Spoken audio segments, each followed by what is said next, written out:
and therefore we have found ourselves in this situation. Komiti mar od bura ma ochung'ne keto mwandu e weche somo chiwo chik mondo migawo mar somo mar thieth kaachiel kod board mar osiptal mar Kenyatta University Teaching, Referral and Research Hospital oti kanyakla e neno ni gichiwo lwasi maber ne jopuonjre mondo oyud puonj e osiptandno endo.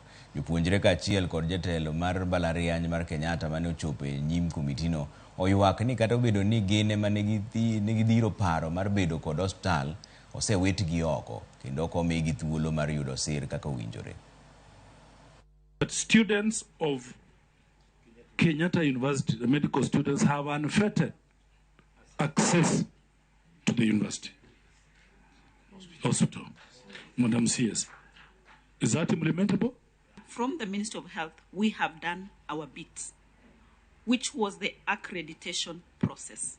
And that has been already done, Chair. I want to ask of the university that now we come together and do the last bit to allow the students to access the facility, because that is what is required in the short term. That is what I would regard as a short-hanging fruit. The dream of the university has actually not changed. If anything, the University of Kenyatta should be able to be very proud, because the original dream, the way it was a very small dream.